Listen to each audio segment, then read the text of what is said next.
The sky over Elmsworth was heavy with clouds, as if the heavens themselves were in mourning. I stood by the casket of my husband, Edward Whitmore, numb, hollow, unable to breathe. 42 years of love had been lowered into the ground, and I thought my soul would collapse with him. That was the moment my phone vibrated. I almost ignored it. Who sends a message during a funeral? But my trembling hands pulled it from my purse, and what I saw made the blood in my veins turn to ice. I'm alive. That's not me in the casket. The words blurred before my eyes. My first thought was madness, that grief had finally driven me insane. My heart pounded, my knees nearly gave out. And yet, I typed back with fingers that shook violently. Who are you? The reply came instantly. I can't say. They're watching. Don't trust your sons. My gaze shot to the figures standing across the grave, my 2 sons. Caleb and Noah. Their faces were dry, their eyes strangely calm. Their embraces earlier had felt cold, rehearsed. Now, with this message burning on my screen, their solemn masks looked sinister, unnatural. I felt my chest tighten. Could it be true? Could Edward still be alive? Or worse, could my own children be hiding a crime too monstrous to believe? The pastor's words faded into background noise. Dirt thudded onto the coffin like a drumbeat of finality. But inside me a different drumbeat began, suspicion, dread, and a fire of determination I never thought I still had. This was not just a funeral. It was the beginning of war. What if the man I buried was not my husband at all? And if Edward truly was alive, why did my sons look at me with eyes that no longer belonged to the boys I raised? I used to think Elmsworth was a town that could not keep a secret. In summer, the cicadas sang your business from the trees. In winter, the wind carried it from porch to porch. And yet, for decades, our little house on Juniper Lane kept the one truth that mattered most to me, that happiness can live on almost nothing. I met Edward when I was 24, walking to the market in a faded green dress that had lost its shine but not its courage. He stepped out of his bicycle repair shop with grease up to his wrists and a smile he seemed embarrassed to wear. "Morning, Miriam," he said, as if the greeting itself might startle me. "Need me to check your bike?" "I don't have one," I answered, because it was true, then lied a second later because I wanted to keep hearing his voice. "But I'm thinking about getting one." That was as from the beginning, honesty wrapped in a hopeful little lie. He returned to the shop to wash his hands, then walked me to the market as though escorting a queen through a kingdom of cabbage and bread. He spoke in a careful, quiet way, the way a man talks when he knows words can fix less than his hands can. We were married by autumn, beneath a maple that burned red over town square like a blessing. Our wedding gifts were practical potholders, one dented kettle, 2 sturdy chairs. We moved into a 2-bedroom house with a tin roof that argued with every storm. When it rained, we set out pots and laughed when one overflowed onto his lap. "The roof sings for us," he'd say, and I pretended to believe it was music. He repaired chains and spokes and the kind of small machines that keep a town moving but never make a man rich. I hemmed dresses and mended sleeves for women who always promised to pay next week. We learned that joy does not need witnesses, it only needs 2 people who choose it every morning. If I am guilty of anything now, it is of believing that a life built with love makes you safe from the kind of darkness that walks around in expensive shoes. Caleb came in a spring that smelled like soap and soil. He arrived with lungs full of thunder and eyes that dared the world to be bigger. 2 years later, Noah followed, quieter, sweeter, a shadow that wanted nothing more than to be where his brother stood.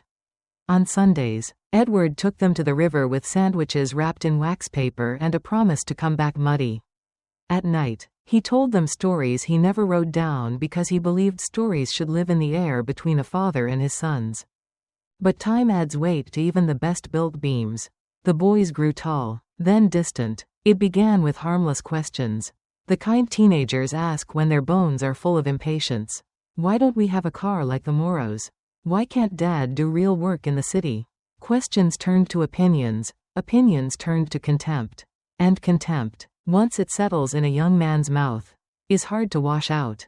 Caleb left first, wearing a suit that fit him like a promise and a smirk that didn't belong to my child. Noah followed with a duffel and the habit of agreeing with the last person who spoke. They returned on holidays with polished shoes and quick eyes that measured rooms the way appraisers do. "You too should sell," Caleb would say, as though the house were a rotten tooth. "This place is falling apart." He was right about the nails and the paint. He was wrong about everything else. At the funeral, I watched him check his watch while the pastor prayed. I watched Noah mouth polite words to the few neighbors who came. Their grief was a performance missing its music. The text on my phone had only ripped open what my heart already knew. Love had not failed us, but something colder had replaced it in my sons. I slipped the phone back into my purse and kept still while the dirt kept falling. The town would talk. I knew. They would say the widow had grown fragile. That age had thinned her judgment. Let them talk. Clouds can lie about the sun, sons can lie about their father. But the earth has no reason to lie. And it had just swallowed a casket that might not hold the man I married. If the dead man wasn't Edward, the paper trail would tell me. And if it was Edward, then someone had turned my sons into strangers for a price I was finally ready to count. The morning after the funeral, I sat at the kitchen table with a cup of coffee that tasted like ashes. Edward's mug, his favorite one with a faded picture of a trout leaping from a river, still sat across from me. I stared at it so long I half expected it to scold me for drinking alone. Instead, the phone on the counter buzzed. Another message. "Check the papers. The insurance. Don't believe what they told you." I nearly dropped the mug. Insurance? The word felt like a rock landing in my stomach. I thought of Caleb's casual remark at the hospital, "Don't worry. Mom, Dad had policies. You'll be fine." The way he said it. You'd think his father had just passed away for the convenience of everyone's financial planning. I muttered into the empty kitchen. "Fine? My husband is dead and apparently texting me from the afterlife. But sure, Caleb, I'll be just fine." Doris, my neighbor, chose that exact moment to shuffle in through the back door with her usual lack of boundaries. She sniffed at the air like a bloodhound. "You haven't eaten, Miriam. That's why your face looks like an unbaked pie crust." "Thank you, Doris," I sighed. Exactly the encouragement I needed while investigating whether my dead husband is alive. Or worse, murdered. She blinked, then sat down and helped herself to one of my biscuits. "Well, either way, you'd better put on lipstick before snooping around. People talk less when you look good." Sometimes I think Doris has survived 70 years purely on gossip and carbohydrates. Still, her words lit a small spark in me. If Edward had been pushed into an early grave, then lipstick or no lipstick, I would drag the truth out of this town one paper at a time. That night, I pulled out Edward's old lockbox from under the bed. It smelled faintly of metal and cedar, the same way his workshop used to smell. Inside, I found neat stacks of papers, each folder labeled in his tidy hand: house deed, shop, bank, insurance. When I opened the insurance folder, I froze. The policy wasn't the old one I remembered. It had been updated 6 months earlier, coverage increased tenfold. Signatures that looked like Edward's but leaned awkwardly, as though written by a hand too heavy or too hurried. And tucked beneath the policy was something stranger, a scrap of paper. His handwriting scrawled in haste. "Caleb insists on more insurance. Says it's for Miriam's safety. But my gut says otherwise." I stared at the note until the room spun. My heart beat so hard I thought Doris would hear it next door. I had spent decades stitching clothes, repairing seams, but now I was staring at the biggest tear in my life. And the thread was made of lies. If Caleb and Noah thought they could sew me into their web, they underestimated the woman who once darned socks until they lasted through 2 generations. I was about to unravel everything. The next morning, I marched into Elmsworth Savings and Loan with my handbag clutched like a weapon. If anyone had tried to stop me, I might have beaten them with it. I had that kind of fire in my bones. Mrs. Thompson, the branch manager, had known Edward and me for 30 years. She greeted me with watery eyes. "Oh, Miriam, I was so sorry to hear." Yes, I cut her off, sharper than I meant to. "I need to see the last 6 months of transactions from our joint account." "All of them." She blinked. "Of course, dear, but is everything all right?" I gave a short, humorless laugh. If everything were all right, I wouldn't be here asking to see if my dead husband has been funding a secret yacht club. Her eyebrows shot up, but she printed the statements anyway. I spread the pages out on her tidy oak desk, my eyes scanning the neat lines of numbers. At first, everything looked ordinary: groceries, utilities, the occasional trip to the hardware store. But then, there it was. $1,000 in January, $3,000 in February, $4,000 in March, withdrawn in cash. The room tilted. Edward never carried more than a $20 bill in his pocket. Cash was for gamblers and fools, he always said. And yet, according to this neat column of betrayal, my husband had been withdrawing more money than we had ever dared to save. Who authorized these withdrawals? I whispered. Mrs. Thompson tapped the signature line of each receipt. Your husband signed them. I remember, he came in with one of your boys once or twice. Said he needed help reading the fine print. I snorted so loud it startled her. Edward could read fine print better than a hawk spotting field mice. Whoever told you that was lying through his shiny white teeth? For a moment, Mrs. Thompson looked like she might argue. But then her lips pressed into a thin line. She had known me long enough to recognize when my temper was sharpening to a blade. I gathered the papers and shoved them into my handbag. Thank you, Evelyn. You've been very helpful. And if Caleb or Noah ask, you never saw me. She nodded nervously. Of course, Miriam. As I pushed open the bank doors, a gust of cold wind slapped me in the face. It felt like the whole town was whispering. My sons had been dipping into the account. And Edward had either been tricked, or worse, forced to sign those papers. On the sidewalk, I muttered to myself, half crazed, half laughing. Insurance policies, forged signatures, missing money. If this were a novel, the critics would complain it's too obvious. But it wasn't a novel. It was my life, and I was standing in the middle of a plot that reeked of poison. If Edward's death was really an accident, why did the money vanish before his final days? The answer, I feared, would lead me deeper into a darkness that wore my children's faces. The workshop smelled the same as always: oil, sawdust, and a faint metallic tang that clung to Edward's overalls. For a moment, I stood in the doorway, breathing it in, almost convincing myself he would shuffle out from behind the workbench with grease on his cheek and a sheepish grin. But the shop was silent. Too silent. Caleb had told me the accident happened here, that a machine had exploded, leaving Edward burned and broken. Yet as I stepped inside, my shoes crunching on the concrete, I realized something didn't add up. The walls were spotless, no scorch marks, no shrapnel, no broken glass or twisted metal. Every tool hung neatly on its pegboard. Every machine sat polished and intact. Even the welding mask rested where Edward always left it, perched on the corner of the bench as if waiting for tomorrow. Explosion. My foot. I muttered. I've seen toddlers make more mess spilling a box of crayons. A chill crept up my spine. If there had been no explosion, then what had put Edward in the ICU?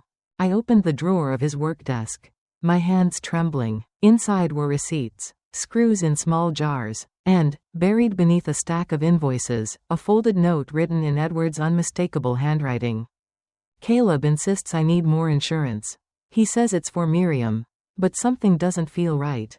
I don't trust his intentions.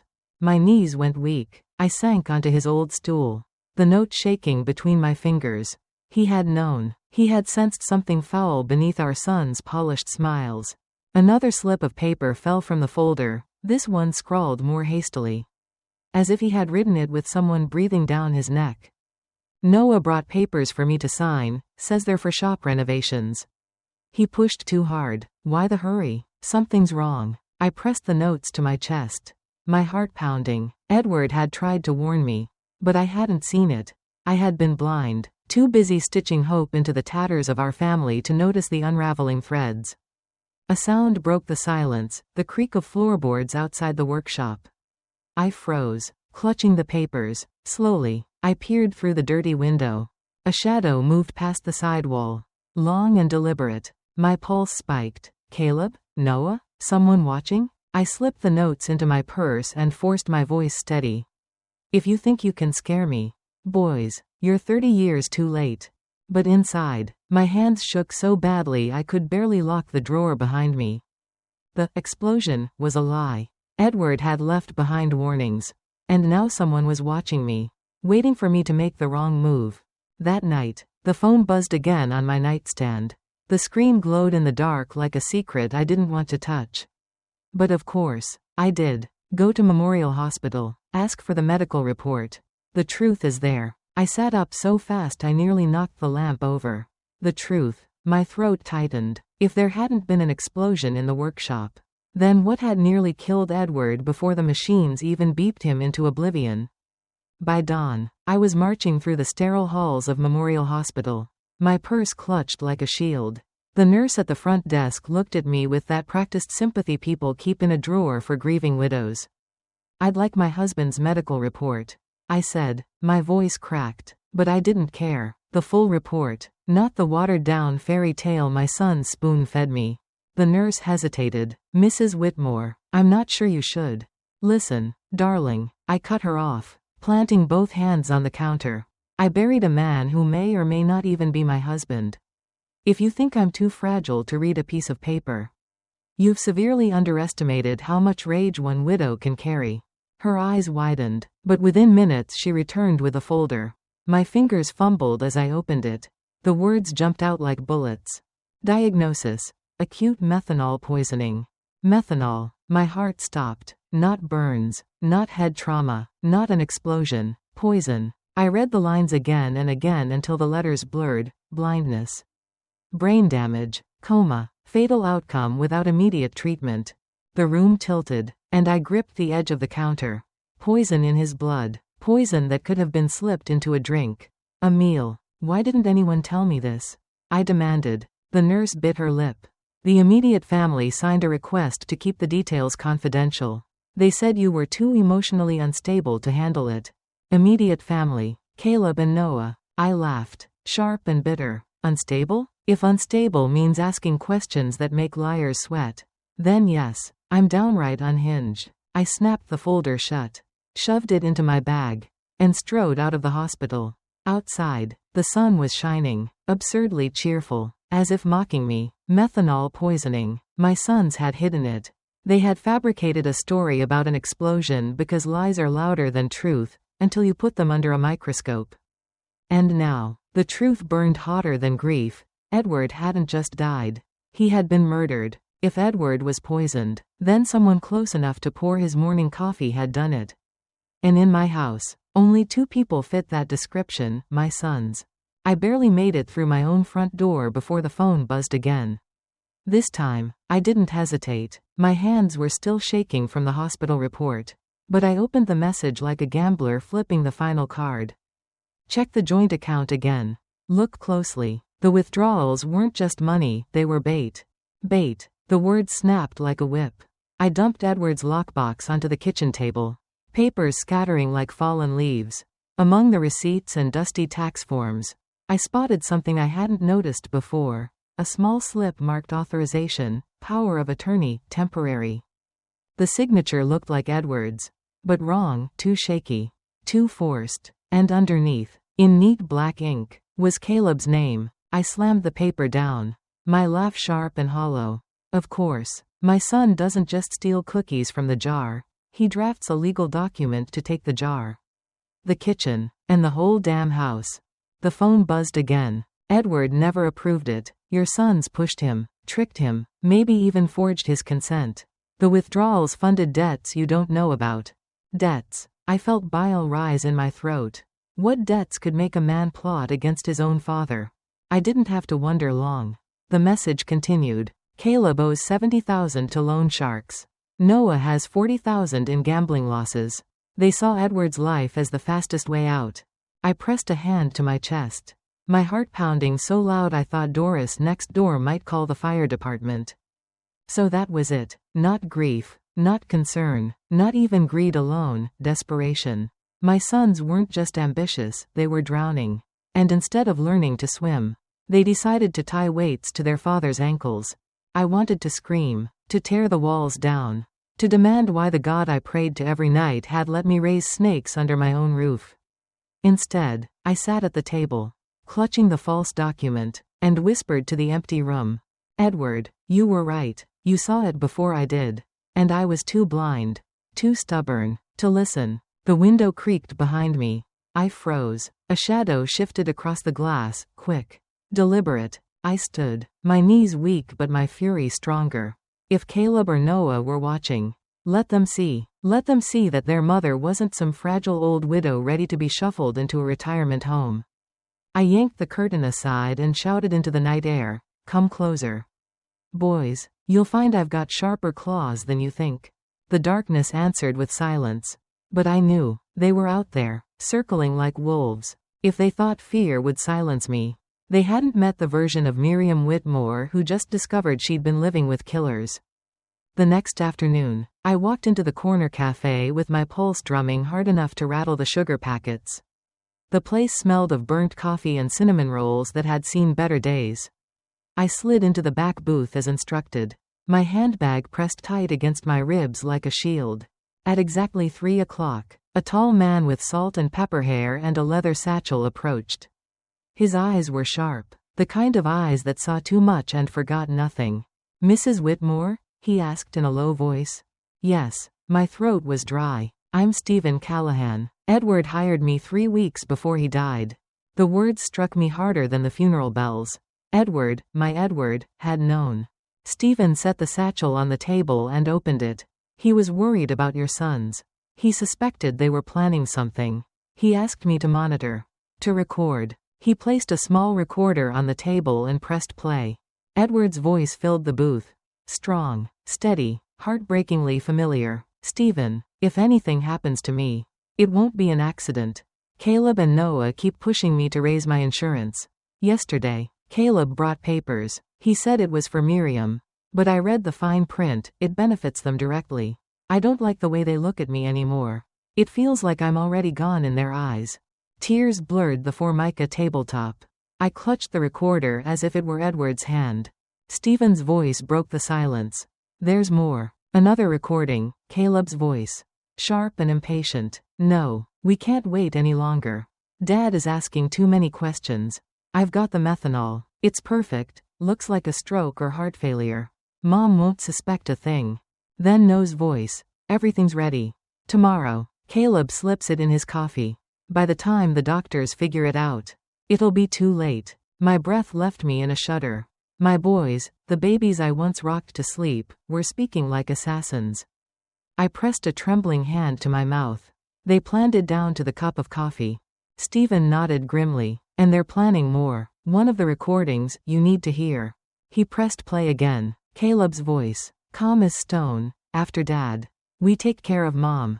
We'll make it look like depression. A widow who couldn't live without him. Nobody will question it." The cafe walls seemed to tilt. I clutched the edge of the table, fighting not to collapse. My sons had already buried me in their minds. Stephen leaned closer, his voice steady. "Mrs. Whitmore, you're not crazy. You're not alone. And you're not powerless. With this evidence, we can bring them down." I wiped my eyes, my grief hardening into something sharper. "Then let's make sure my boys learn the one lesson they never understood. Betrayal always costs more than love." The next step was clear, take everything to the police. But exposing murderers is one thing. Exposing your own flesh and blood is another kind of hell. The police station in Elmsworth had always looked more like a converted library than a place that handled crime. I'd been inside only once before. Years ago, when Caleb broke a neighbor's window with a baseball and swore up and down it was an accident. Back then, I believed him. Back then, I believed everything. Now, walking through those same glass doors with Stephen at my side, I felt like I was stepping into the lion's den carrying meat in both hands. Sergeant Reeves, broad-shouldered, gray-haired, with the kind of jaw that looked carved out of brick, rose from behind his desk. His eyes softened when they landed on me. "Mrs. Whitmore, I'm deeply sorry for your loss. What can we?" Stephen didn't waste time. He dropped the leather satchel on the desk with a thud that made the sergeant blink. "This isn't about condolences. It's about murder. Her husband didn't die in an accident. He was poisoned by his sons." Reeves's brows shot up so high they nearly escaped his forehead. "That's a serious accusation." Stephen pulled out the recorder, pressed play, and let Caleb's voice echo through the cramped office. "Number. We can't wait any longer." I've got the methanol. It looks like a stroke. The sergeant froze, his jaw tightening. When No's voice followed, tomorrow. Caleb slips it in his coffee. By the time the doctors figure it out, it'll be too late. He slammed his fist on the desk.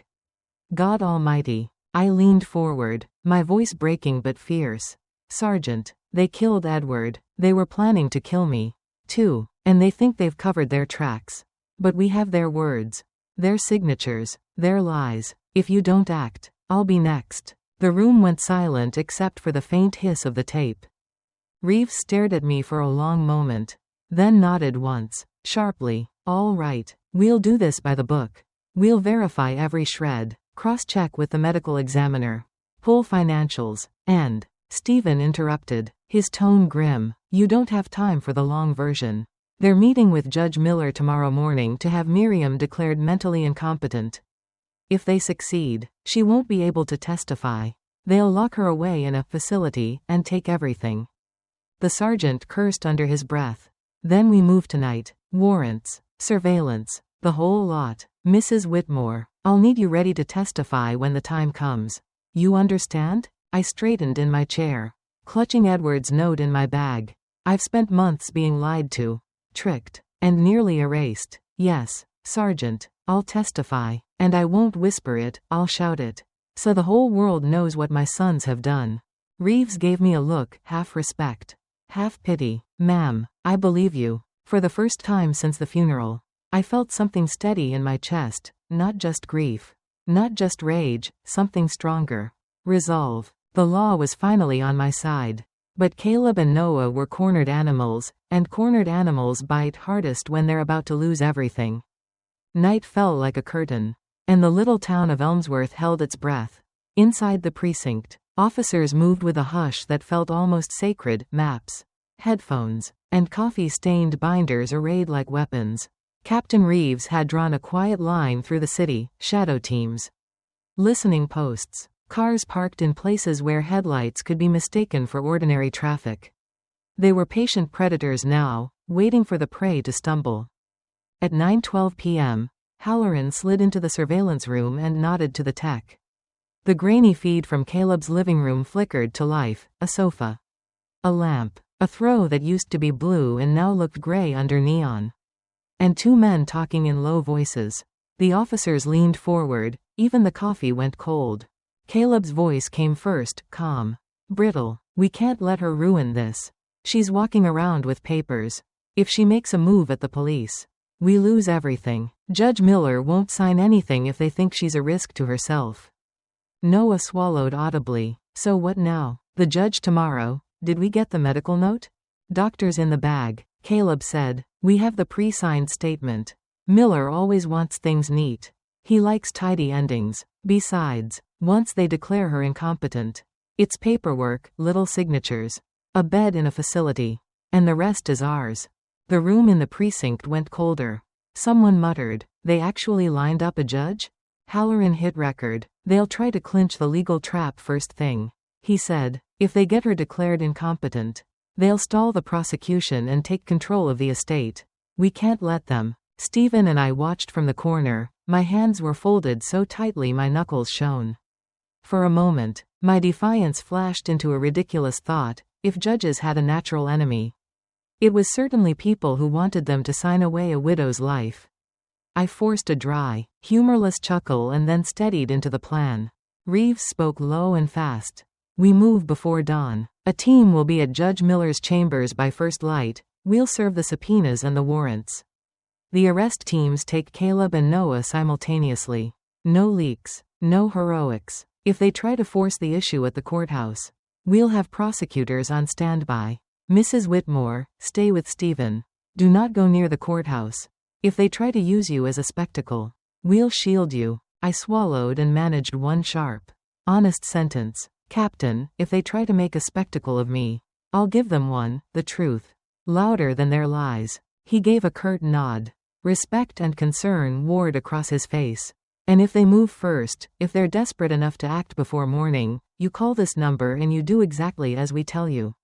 No heroics. The night pressed on. From the feed, Caleb and Noah grew bolder in their whispers, mapping out how to retrieve papers, How to explain any suspicious transactions. How to paint me as an unreliable, grieving widow. They talked like men trading stock tips, cold, efficient, pragmatic. It made my stomach turn. Before I left the precinct that night, Stephen hooked a small hidden recorder to my coat, some modern talisman for a woman who once thought talismans were superstitions. If they come, say as little as possible, he said, but if you can, get their faces and names. We need the pattern. I stepped into the air, and the town smelled of wet pavement and diesel. I felt hunted and surprisingly alive. The law had set a trap, but two hungry men still stood on the other side. The next several hours were a tightrope. One misstep and everything could collapse. One triumphant hour later, Caleb's voice on the wire told them to move up the timeline, something about a clean job that would end everything tomorrow night. The techs exchanged looks. Reeves closed his notebook slowly, like someone sealing a grave. They were moving. The net would close at dawn, but before that, shadows would stir, alliances would break, and truth would force itself into the light. However violently it had to. I didn't sleep. How could I? Every creak of the house sounded like a footstep. Every rattle of the wind against the shutters like someone testing the locks. I sat at the kitchen table with Edward's note spread before me, the ink trembling in the lamplight as if his hand had just written it. At 3:17 a.m., the phone buzzed again. They know. Stay awake. Stay ready. My skin prickled. I rose, padded to the front window, and pulled the curtain just an inch. There, a sedan parked across the street. Lights off. Engine silent. Too still to be a neighbor. Too patient to be innocent. I almost laughed at the absurdity. Spying on your own mother. I whispered, my voice dripping with a bitterness that tasted like iron. I used to ground you for stealing cookies. Now I guess the punishment escalates. By dawn, I was escorted to the precinct again. Reeves stood in the briefing room, his voice firm. Today, we hit them hard. Team 1 executes the warrant on Caleb's house. Team 2 takes Noah at his apartment. We do this fast and clean before Judge Miller ever sees their faces. I nodded, my hands folded tightly in my lap. But something gnawed at me, a fear that even the best laid plans could collapse. Stephen leaned close. Miriam, stay sharp. If they've got eyes on you, they might try to rattle you before the arrests. As if on cue, my phone buzzed once more. A new message. Last chance. Keep quiet, or we bury you next to Dad. The room went silent as Reeves read it over my shoulder. He muttered a curse, then barked orders. Halloran. Trace it, now. The text scrambled. Within minutes, Halloran's voice came tight and grim. Ping puts the phone less than 2 blocks from here. They're close. Stephen grabbed his coat. They're watching the station. They're desperate. I felt a strange calm settle over me. The kind that only comes when fear finally burns out and leaves steel behind. I lifted my chin, then let them watch. Today is the day their lies collapse. The convoy rolled out just after sunrise. Black sedans, unmarked cruisers, radios buzzing. I rode in the back of Halloran's car. The city rolling past in gray blur. Every turn of the wheels carried me closer to the reckoning. As we pulled into Caleb's neighborhood, I caught sight of him through the windshield, standing in his driveway. Phone pressed to his ear. Face twisted in frustration. The instant he saw the flashing lights, his head jerked up, eyes locking with mine. For the first time, I saw something that sent a chill deeper than hatred, fear. The arrests were seconds away, but cornered sons with nothing left to lose are more dangerous than any strangers. And today, the masks would finally fall. The tires shrieked against the pavement as the first unmarked car cut across Caleb's driveway. Doors flew open, officers shouting commands that split the morning air like gunfire. Police, hands where we can see them. Caleb froze for half a heartbeat, then bolted toward the side gate. He was fast, fueled by panic, but not faster than the 2 officers who tackled him into the gravel. He thrashed, spit flying, shouting curses that made the neighbors peek from behind their curtains. Get off me. This is a mistake. I own this town. You hear me? His voice cracked, the polish of his tailored suit stripped away, leaving only the raw, desperate boy beneath. From the backseat of Halloran's car, I pressed my hand against the window. My chest ached at the sight.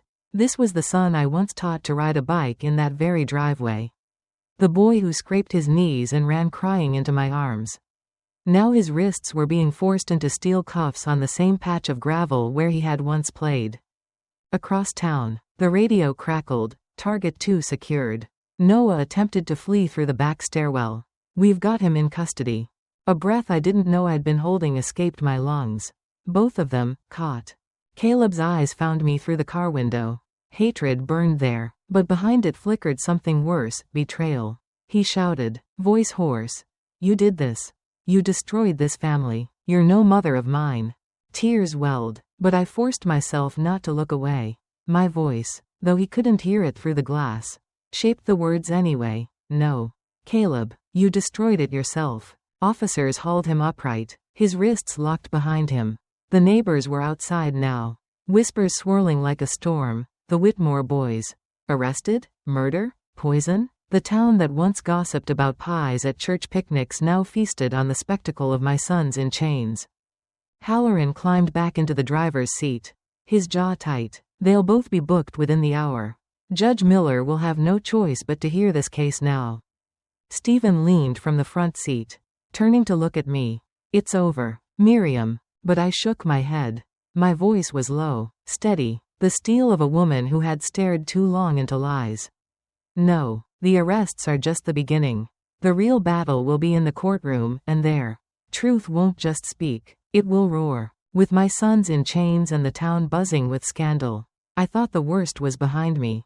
But the trial would prove that family ties can strangle harder than any rope. The courthouse smelled of polish and nerves. Reporters pressed against the marble steps outside. Cameras flashing like lightning. Microphones thrust forward as if they could stab answers from thin air. Headlines were already screaming. Whitmore brothers accused of patricide, and family fortune built on poison? Inside, the courtroom buzzed like a hive. Wooden benches creaked under the weight of townsfolk eager for a scandal. Their whispers fluttering through the air like moths to a flame. I walked in slowly, Stephen at my side, Halloran just behind, every eye turned toward me. Some pitied, some judged, some simply stared, hungry for the kind of drama small towns feed on for years. I felt the weight of them all. But my steps did not falter. Then the bailiff's voice thundered, all rise. Judge Miller entered, robes heavy, expression carved from granite. He settled behind the bench, his gavel cracking once, silencing the room. Be seated. The doors at the side swung open, and Caleb and Noah were led in. Orange jumpsuits stark under the unforgiving lights. Their hands were cuffed, their faces pale but hard. Caleb's eyes darted around the room, calculating, cold, nose gaze, however, fell low, shame pulling at his features. For a moment, time bent. I saw them not as grown men accused of murder, but as boys in hand-me-down sweaters, one clutching the other's hand on their first day of school. My throat tightened, but I forced the image away. Those boys were gone. The prosecutor rose, voice clear and commanding. Your Honor, the state intends to prove that Caleb and Noah Whitmore conspired to murder their father, Edward Whitmore, by administering methanol poison, and further sought to eliminate their mother, Miriam Whitmore, to secure financial gain. We will show evidence of forged documents, fraudulent withdrawals, and recordings in their own words planning this heinous crime. Gasps rippled across the room. Caleb smirked, defiance painted across his face. But Noah's shoulders hunched as if each word pressed him lower into his chair. The defense attorney stood, smooth as oil. Ladies and gentlemen, this is a family tragedy, not a crime. My clients are grieving sons, wrongly accused. Their mother, devastated by loss, has been manipulated by outsiders, filling her mind with paranoia and conspiracies. He gestured subtly toward me, his voice dripping sympathy that felt like poison. We must not let grief become the noose that hangs these young men. I gripped the edge of my seat until my knuckles ached. Manipulated, paranoid, words Caleb himself must have whispered into this lawyer's ear. Judge Miller nodded. The state may call its first witness. The prosecutor's gaze turned to me. My breath caught in my throat. This was it, the moment my voice would no longer be whispers and shadows, but a blade cutting through lies. I rose, every step to the witness stand heavier than the last, but fueled by something stronger than fear. Love betrayed becomes fire, and fire does not whisper. As I placed my hand on the Bible, swearing to tell the truth, I knew my testimony would not just convict my sons, it would strip bare the illusions of an entire town. The bailiff held out the Bible, and my palm trembled against its worn leather. Do you swear to tell the truth, the whole truth, and nothing but the truth? So help you God? I do, I whispered, though my voice carried farther than I expected. The prosecutor guided me gently to the witness stand. I sat, back stiff, eyes fixed on the judge. I could feel Caleb's stare burning into the side of my face. A glare sharp enough to cut glass. Noah wouldn't look at me, his gaze was locked on his hands, twisting against the cuffs like a guilty prayer. Mrs. Whitmore, the prosecutor began, could you describe, in your own words, the days leading up to your husband's death? I drew a shaky breath. Edward was different. We had been married 42 years, and I knew every rhythm of his heart. But in those final weeks, he grew wary, anxious. He told me Caleb and Noah had been pressuring him to increase his insurance. He said they wanted signatures, papers, things he didn't fully trust. And then, my voice cracked. Then he grew sick, not from an explosion, not from an accident, but from poison. A ripple of shock swept through the benches. Judge Miller rapped his gavel once for silence. The prosecutor held up a folder. What makes you say poison? Mrs. Whitmore? I nodded toward the folder. The hospital report. It said methanol poisoning, but my sons never told me that. They told me there was an explosion in the workshop, something that never happened. I went to that workshop myself. It was spotless, untouched. The only thing explosive about it was the lies. A murmur of laughter broke through the gallery at my remark, quickly hushed by the judge. The prosecutor pressed on. Did you find any other evidence? Yes. I reached into my purse with trembling fingers and pulled out Edward's notes. Preserved in plastic. These are in Edward's handwriting. He wrote that Caleb insisted on more insurance. He wrote that Noah pushed papers in front of him, claiming they were for renovations. He wrote that he didn't trust them anymore. The prosecutor approached the bench to enter them into evidence. Caleb shifted violently in his seat, his lawyer gripping his arm to calm him. And finally, Mrs. Whitmore, the prosecutor said, his tone sharpening, can you tell the court what you heard on the recordings? The room fell silent. My throat burned, but I spoke the words anyway. I heard my son, my firstborn, say he had the methanol. I heard him plan to slip it into his father's coffee. I heard my younger son agree, saying everything was ready, and worst of all, my voice faltered, then steadied like a blade. I heard them say that after Edward, they would take care of me too, that they would make it look like I couldn't live without him.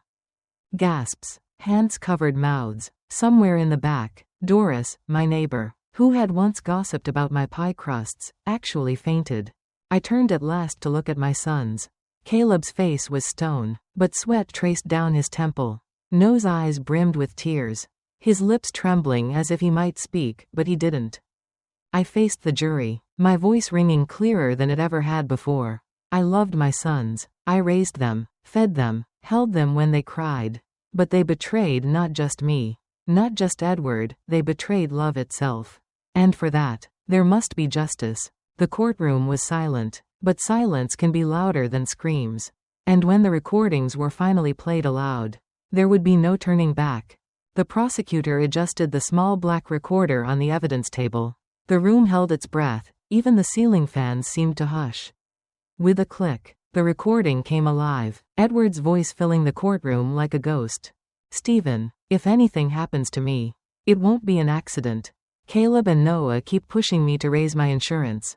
They brought papers. They want signatures. I don't like the way they look at me anymore. It feels like I'm already gone in their eyes. My throat closed. I gripped the edge of the witness stand, fighting back the tears that burned hot against my cheeks. Gasps echoed from the gallery. Neighbors pressing hands to their mouths. The reporters scribbling furiously. Then came Caleb's voice, smooth but impatient, his words like knives. No. We can't wait any longer. Dad is asking too many questions. I've got the methanol. It's perfect, looks like a stroke or heart failure. Mom won't suspect a thing. The room erupted, half in shock, half in outrage. The judge slammed his gavel so hard the wood cracked. Order. Order in this court. But the recording didn't care for order. It rolled on, merciless. No's voice followed, quieter, tremulous. Everything's ready. Tomorrow. Caleb slips it in his coffee. By the time the doctors figure it out, it'll be too late. The silence that followed was suffocating. Every eye in the room turned toward my sons. Caleb's jaw clenched tight, his face pale but defiant, as though he might outstare the truth. Noah looked like a man collapsing inward, his shoulders shaking, tears spilling silently down his cheeks. The defense attorney scrambled to his feet, his voice pitching high. Your Honor, these recordings are circumstantial, taken out of context. But Judge Miller cut him off with a glare that could melt stone. Sit down, counselor. Stephen glanced back at me from the gallery, his expression grim but steady, as if to say, this is it. The mask is gone. I looked at the jury. Their faces were rigid, horrified, some angry, some pitying, but in all of them, I saw it. Belief. They had heard the voices. The same voices I had once heard ask for bedtime stories. Now those voices plotted murder. The prosecutor let the silence hang heavy before speaking again. Ladies and gentlemen of the jury, you have just heard the defendants in their own words. This is not grief. This is not confusion. This is intent, cold, deliberate, and merciless. I lowered my gaze, my heart pounding. The world had finally heard what I had carried alone for too long. The recordings shattered the illusion, but the trial was far from over. Caleb still had cards to play. And Noah was about to break in ways no one expected. The recording ended, but the echoes lingered in the courtroom like smoke after a fire. Judge Miller called for order. But even the gavel's crack couldn't cut through the murmurs. I sat frozen, pulse hammering in my ears. Then it happened. Noah lurched to his feet, chains clattering as he shook off the defense attorney's grasp.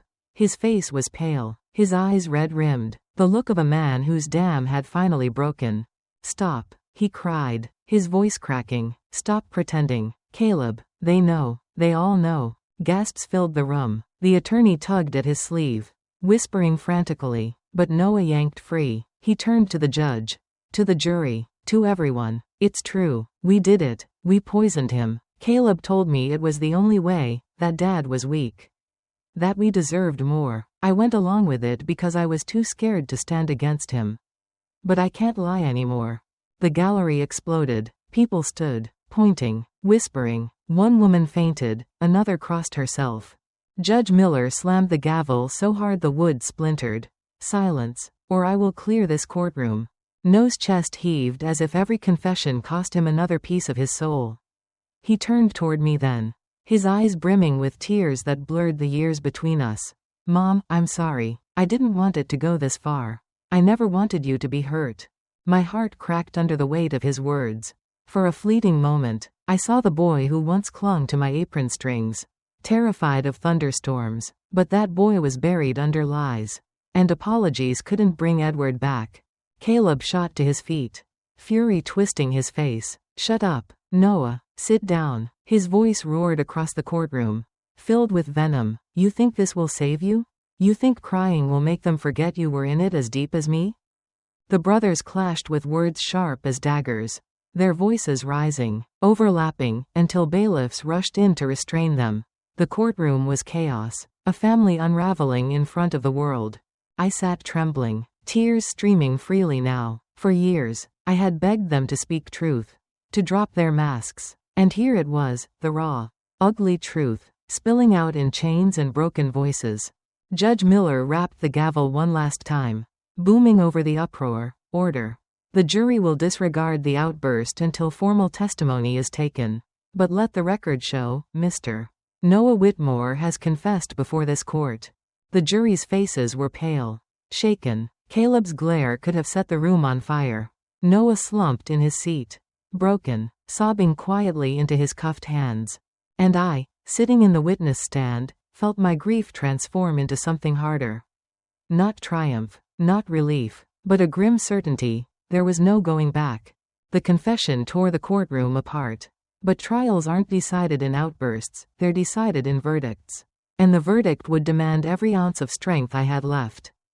The courtroom settled into a tense hush, though the air still crackled with the charge of No's confession. Judge Miller adjusted his glasses, his face grave. "We will proceed," he declared, his voice steady but sharp. "Mr. Patterson, you may address the court on behalf of the defense." Caleb's attorney, a slick man with a perpetual sheen of sweat across his forehead, leapt to his feet as though he'd been waiting for this very moment. He tugged at his tie, put on his best sympathetic face, and turned toward the jury. "Ladies and gentlemen," he began, voice syrupy smooth, "what you just witnessed was not justice. It was hysteria, a man in chains, racked with grief and guilt, lashing out at his brother in a desperate attempt to ease his own conscience. But make no mistake, this does not prove my client's guilt. It only proves No's weakness." He paused for dramatic effect, his hand resting on Caleb's shoulder like a preacher blessing his flock. Caleb stared straight ahead, his jaw clenched, his eyes blazing as if daring anyone to challenge his innocence. The lawyer pressed on. "Isn't it convenient that Noah breaks down now, when the weight of evidence already points to him? Isn't it convenient that in his panic, he attempts to drag Caleb down with him?" He paced before the jury, his voice rising with practiced conviction. "We are not here to judge emotions. We are here to judge facts. And the facts show Noah had every opportunity, every motive, and every ounce of desperation necessary to act alone." Gasps rippled through the gallery. My hands clenched the edge of the witness stand so hard I thought the wood might crack. The prosecutor shot up. "Objection. Counsel is attempting to rewrite sworn evidence with baseless speculation." Judge Miller raised a hand. "Overruled. For now, the jury will weigh the evidence appropriately." The defense attorney smirked, emboldened. "Consider the debts, the gambling. Consider the recorded voice we heard. Was it not No's voice admitting knowledge of the poison? Was it not Noah who trembled, who cracked under the pressure?" He leaned closer to the jury box, lowering his voice to a conspiratorial whisper. "Caleb Whitmore is not on trial for his brother's sins. He is a victim of betrayal, of lies, of No's attempt to save himself at any cost." A murmur of doubt spread among the jurors, their eyes darting between the two brothers. Caleb sat straighter now, his attorney's words lifting him like a puppet on strings. Noah, meanwhile, sagged lower, the chains clinking softly as tears streaked his face. And I, sitting no more than 10 feet away, felt the chill of realization. The trial was no longer just about evidence. It was about which story the jury would believe. Would the jury see the truth buried in No's tears? Or would Caleb's polished mask of innocence blind them? The battle for justice had only just begun. The prosecutor rose slowly, deliberate, as though savoring the moment. He adjusted his jacket, stepped forward, and let the silence stretch until every eye in the room was fixed on him. Then, with a calm but lethal edge in his voice, he began. "Ladies and gentlemen of the jury," he said, his tone sharp enough to slice through the defense's theatrics. "You have just heard a fine performance, a desperate attempt to paint Caleb Whitmore as an innocent bystander. But facts, unlike words, cannot be twisted indefinitely, and the facts in this case, they scream guilt." He strode to the evidence table, lifted a small black recorder, and held it up high for everyone to see. This device was found in the Whitmore residence, installed at the request of Edward Whitmore himself. The recordings you heard earlier are not No's imagination. They are Caleb's own words, cold, calculated, planning his father's murder for profit. He clicked the button. Caleb's voice filled the courtroom once again, echoing off the paneled walls. "No, we can't wait any longer. The old man is starting to get suspicious. Yes, I already have the methanol. It works perfectly. Mom won't be a problem. After Dad dies, she'll be too broken to stop us." The words hung in the air like poison. A collective gasp rolled through the gallery.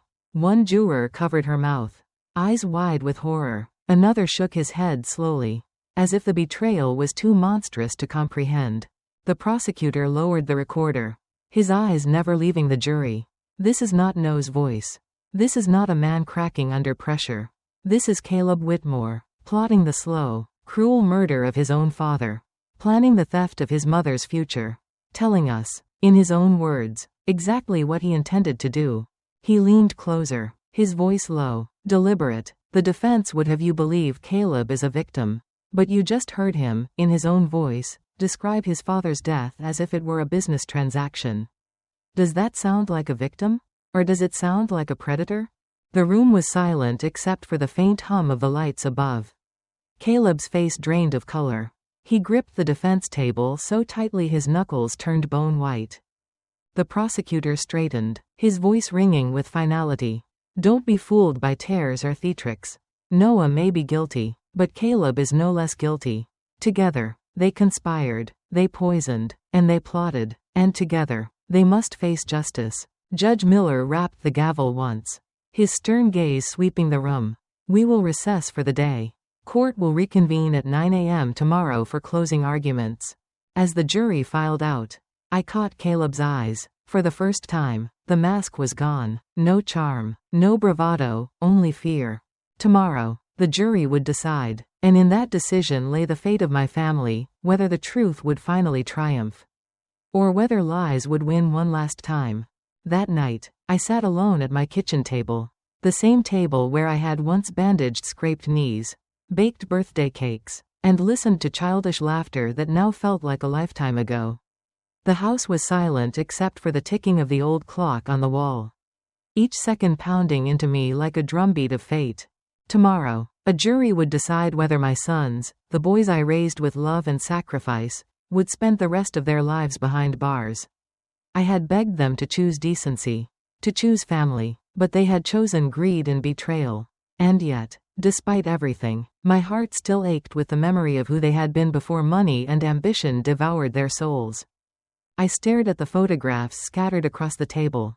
Caleb at 5 years old, grinning with a missing front tooth. Noah clutching a fishing pole taller than himself, proud of the tiny fish wriggling at the end of the line. Both of them in Christmas sweaters I had knit by hand, faces glowing under the warm light of the tree. How do you reconcile those children with the men who plotted to poison their father? How do you love the memory of someone while condemning who they became? My heart was a battlefield, torn between the mother who longed to protect her children and the widow who demanded justice for her husband. I pressed my palms together, whispering into the quiet, Edward, give me strength, help me see this through. I imagined him sitting across from me, his strong hands folded, his calm eyes filled with certainty. Do not falter, Margaret, his voice seemed to say. They stopped being our sons the moment they planned our deaths. Justice is the only love left to give. A tear slid down my cheek, but I wiped it away quickly. There was no room for weakness now. Tomorrow, the world would hear the final words, the last arguments. Tomorrow, my family's story would be sealed forever in the ink of a verdict. I closed the photo album and blew out the single candle on the table. Darkness fell heavy around me, but in my heart, a strange calm settled. The storm was almost over. But storms don't end quietly.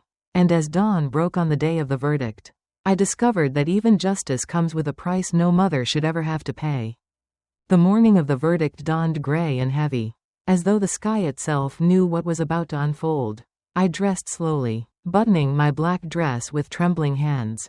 It was the same one I had worn to Edward's funeral, and wearing it again felt like stitching sorrow onto my skin.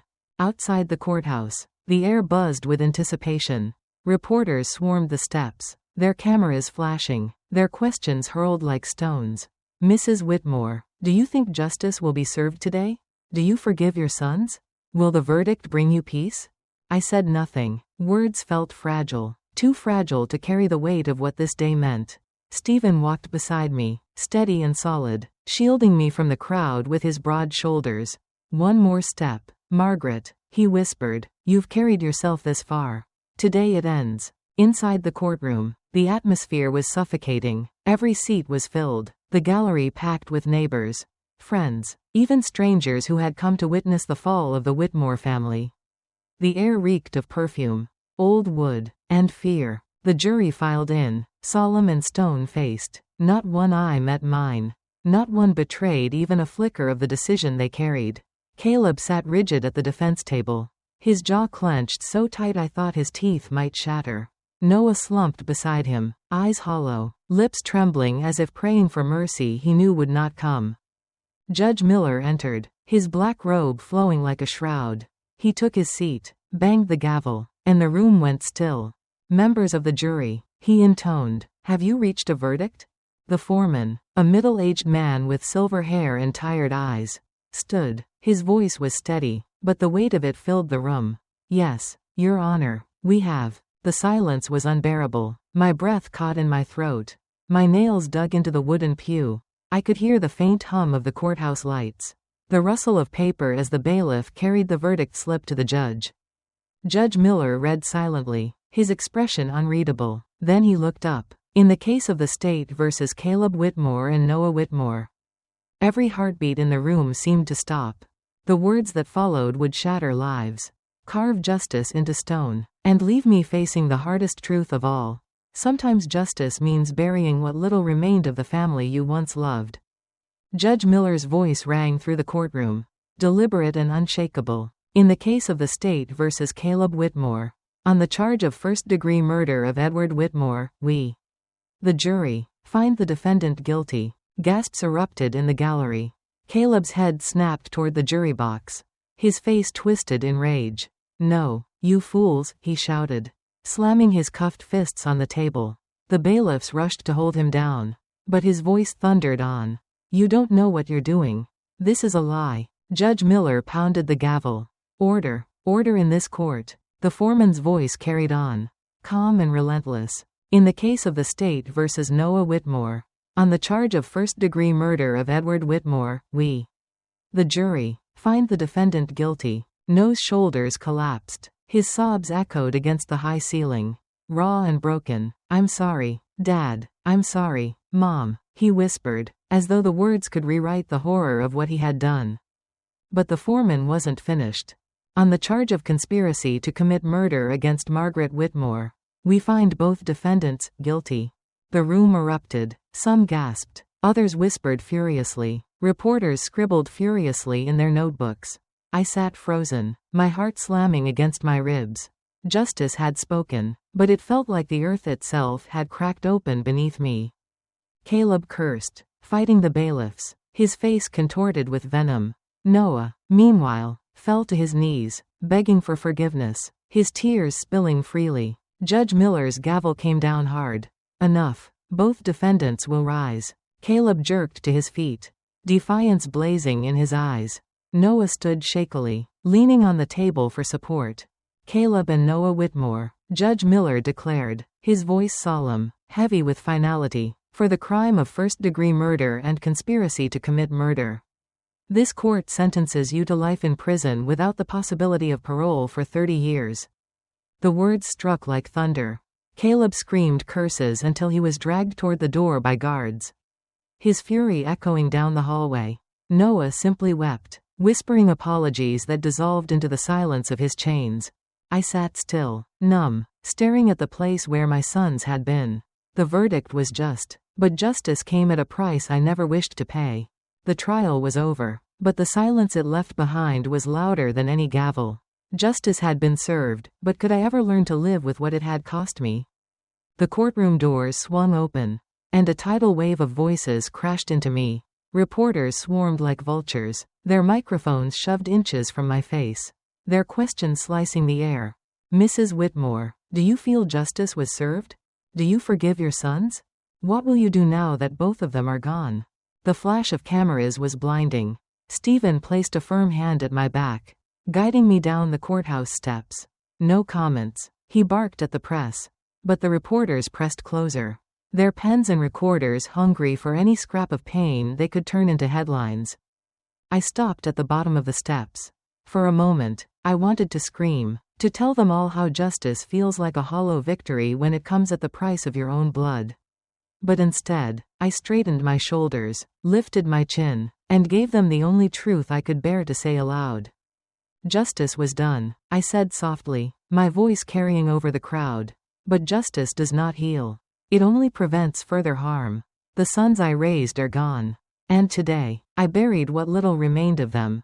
A stunned silence followed. The reporters scribbled frantically, but no one dared ask another question. Stephen gently steered me through the sea of cameras.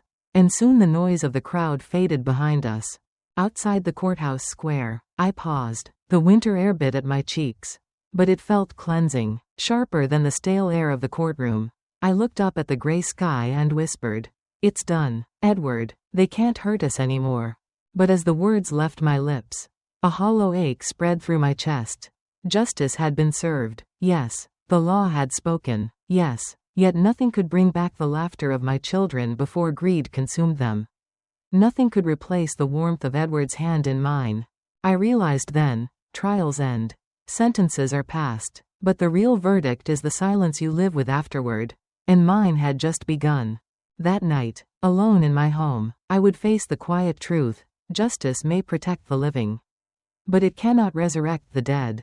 And grief, like a shadow, follows even into victory. That night, the house felt heavier than it ever had before. The walls seemed to sag with the weight of silence, every creak in the floorboards echoing through the emptiness. I hung my coat on the same hook Edward used to place his work jacket. And for a fleeting second, I almost called his name out of habit. But there was no reply.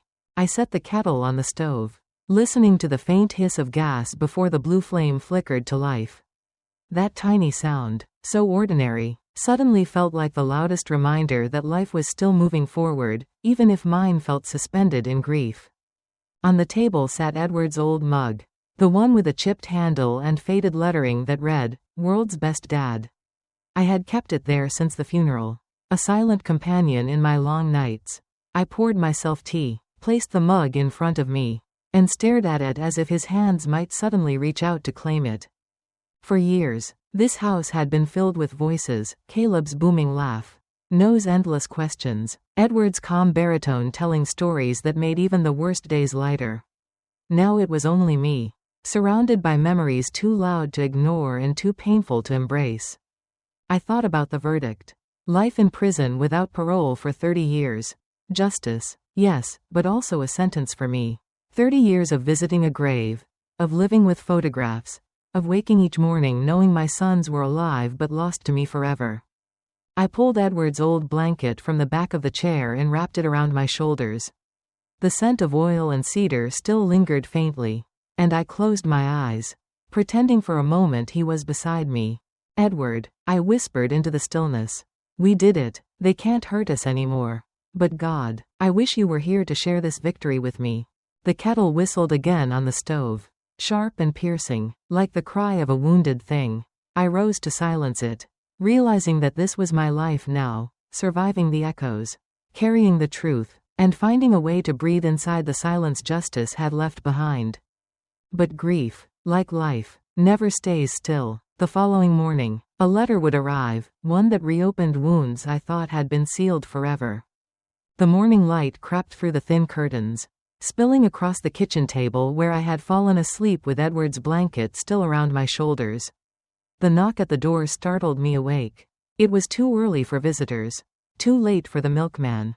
When I opened the door, the postman stood there with a small envelope in his gloved hand. "Morning, Mrs. Whitmore," he said gently, as though even he carried the weight of my story. "This came through special delivery, from the prison." My breath caught. For a moment, my fingers refused to take it. A letter from prison meant only one thing. I closed the door and carried the envelope back to the table, sitting down slowly as if lowering myself into ice water. My hands trembled as I tore it open. The handwriting inside was shaky, uneven, but achingly familiar. "Nose, Mom," it began. "I know I don't deserve your forgiveness. I know I lost the right to call you Mother the moment I betrayed Dad and you. But I can't die with all these words inside me." I swallowed hard, forcing myself to keep reading. It wasn't all Caleb's idea. I let it happen. I saw a way out of my debts and I took it. And every night since, I've dreamt of Dad's eyes when he used to tell me stories before bed. I see those eyes staring at me in judgment. I don't know if I can live with it. The next lines were smudged, blurred as though written through tears. "If you can find even a speck of the boy I used to be in your heart, please remember me that way. Not as the man I became. I'm sorry, Mom. I am so sorry." I laid the letter flat on the table, my vision swimming. For the first time since the trial, I felt my anger clash with something softer, an ache for the little boy who used to chase fireflies in the yard. But then Edward's voice whispered in my memory, "Don't let guilt blind you. Margaret, sorry doesn't bring back the dead." I folded the letter carefully, tucking it back into its envelope. I could not forgive, not yet. Perhaps not ever. But I also could not deny the broken cry of a son who had finally faced the weight of his choices. I sat in silence, the letter heavy in my hands, knowing this was not the end of my story. Justice had been delivered, but healing was still a far horizon. And just when I thought the storm was passing, another knock would come, this time from someone I never expected to see again. The second knock came just as I placed No's letter back on the table. At first, I thought it might be the postman again, perhaps realizing he had forgotten something. But when I opened the door, the sight before me froze my breath. It was Jasmine. She stood on my porch wrapped in a long gray coat, her hair disheveled, her eyes swollen from crying. In her hands she clutched a small box, her knuckles white against the cardboard edges. "Mrs. Whitmore," her voice cracked, fragile as glass. "Please, I need to speak with you." Every instinct in me screamed to slam the door shut. Jasmine, the woman who had stood by Caleb, who had mocked our home, who had smiled while my sons plotted in shadows. But something in her face stopped me, desperation, raw and unmasked. I stepped aside without a word. She entered hesitantly, like a stranger trespassing into a sacred place. Her eyes flicked toward Edward's mug on the table, toward the folded letter beside it. But she said nothing. "I know I don't belong here," she began, setting the box down between us. "But you deserve to see this." With trembling hands, she opened it. Inside lay stacks of papers, ledgers, receipts, notes written in Caleb's handwriting. My heart clenched as I recognized insurance forms, bank transfers, even a crumpled piece of paper scrawled with the words, "Mom won't resist if we push harder." "I found these in Caleb's office after the trial," Jasmine whispered, tears streaming down her face. "I didn't know, not all of it. I suspected, yes, but I told myself it wasn't my place to ask. And now," she broke down, covering her face with her hands. "Now I can't live with the silence anymore." The box sat like a coffin between us, filled with proof of betrayal already carved into my heart. But the strangest thing was not the papers themselves, it was Jasmine's face. Gone was the haughty sneer, the disdain for our simple life. Before me now was a woman stripped of pride, begging for a shard of redemption. I stared at her, my chest tight. Forgiveness was not something I could offer lightly, not after Edward's death. Not after months of lies. But perhaps, just perhaps, the truth had more allies than I realized. And as Jasmine's tears fell across my table, I realized that my story wasn't just about justice, it was about what comes after. When the world demands you choose between holding on to hatred or daring to let go. Jasmine's sobs slowly subsided, leaving only the soft sound of the clock ticking on the wall. The box of evidence sat untouched between us, though it seemed to radiate the weight of all that had been lost. For a long time, I said nothing. My gaze wandered to Edward's mug on the table, to the photographs on the wall, to the garden beyond the window where the first buds of spring were beginning to show. Life was moving forward, relentless, even as grief tried to hold me still. Finally, I spoke. My voice was calm, steadier than I felt. "Jasmine, truth is a cruel gift. It burns when it arrives, but it leaves no room for lies to grow. Thank you for bringing me this. Not for Caleb's sake, or even for No's, but for Edward's. He deserved truth, even if it comes too late." Her eyes widened, tears spilling again. Do you hate me?" I thought about it carefully. Hate had lived inside me long enough. It had eaten at my nights, sharpened my grief, hollowed my bones. But looking at her, broken and desperate, I realized that carrying more hate would only chain me to the past. "No," I said at last, shaking my head. "I don't hate you, but I don't forgive you either, not yet. Forgiveness, if it ever comes, is not for you. It will be for me. When I am ready." She nodded, her lips trembling, and rose to leave. At the door, she paused. "I'll carry this guilt for the rest of my life," she whispered. "I only hope someday you'll find peace." When she was gone, I sat alone again, but this time, The silence felt different, not empty, just quieter. Like the air after a storm. I gathered the box, the letter, and Edward's mug, placing them together on the shelf above the fireplace. Symbols of the past, yes, but also reminders of survival. That night, I walked into the garden Edward had once dreamed of. The roses were budding, the soil rich with promise. I knelt, pressed my hand to the earth, and whispered into the cool evening air. Edward, it's over. Justice has been done, and though the sons we raised are lost to their choices, your legacy lives here, with me. With the truth. With every seed I plant in this soil. The wind rustled through the garden, carrying the faint scent of blossoms not yet born. I closed my eyes, letting the breeze touch my face like a gentle hand. Family, I realized, is not blood alone. It is loyalty. It is truth. It is love that does not betray. My family now was Edward's memory. The friends who stood beside me. And the life I still had to live. And for the first time in years, as I rose from the garden and looked at the sky, I felt not just justice, but peace. Family is not only blood, it is love, loyalty, and truth. Margaret lost her husband to betrayal, and her sons to greed. But she found the strength to fight for justice and peace. Her story reminds us, sometimes the people we trust most can break us. But it is our choice whether that pain becomes our prison, or our path to freedom. If this story touched your heart, don't forget to leave a comment below. Tell me, what does family mean to you? And if you want to support me, hit the super thanks button. It helps me bring more stories like this to you. Don't forget to subscribe for more powerful life stories. On the screen, you'll find 2 more family stories I truly recommend. See you in the next one.